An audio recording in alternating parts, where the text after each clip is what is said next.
appropriate. Joining us now is Democratic Congresswoman Barbara Lee. She sits on the Appropriations and Budget Committees.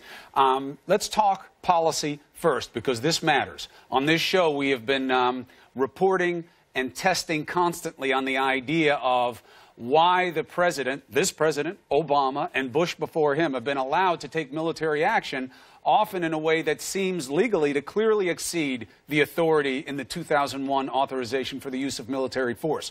You were against that 2001 AUMF, and now you're saying it is time to have the president make the case and have another vote from Congress. Make your case.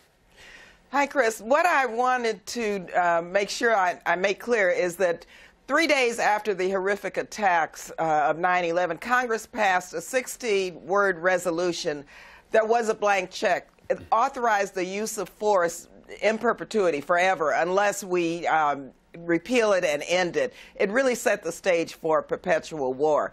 Secondly, this resolution has been used over 37 times in many countries unrelated to the terrible attacks. And we have to go back to the drawing board. Congress needs to do its job, repeal this amendment, and come forth with a debate and decide whether or not we're going to continue to authorize or reauthorize wars that were not covered under this 2001 resolution. Fair criticism that one of the main reasons that we are in the situation that you just described is because of congressional inaction, and you could even suggest cowardice, a desire not to own the military realities, to allow president after president to take that authority that really belongs with you under the Constitution to declare war in some of these circumstances, practically, because you don't want to own it. Fair criticism. Absolutely. Congress is missing in action, but we were elected to do our job. The Constitution requires us to engage in matters of war and peace.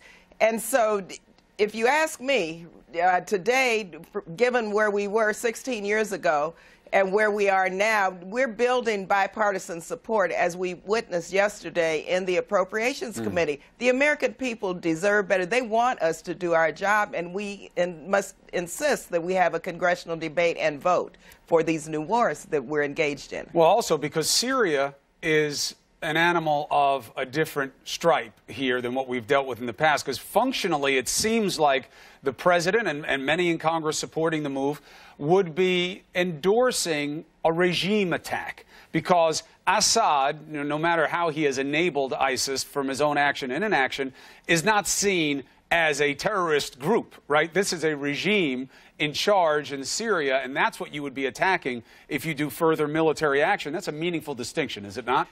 It's a distinction, but also we do not have a strategy. And what the president must do is come to Congress, lay out his strategy, and allow members of Congress to do our job. We should debate the strategy. Do we believe that the use of force is warranted, and do we believe the strategy is correct?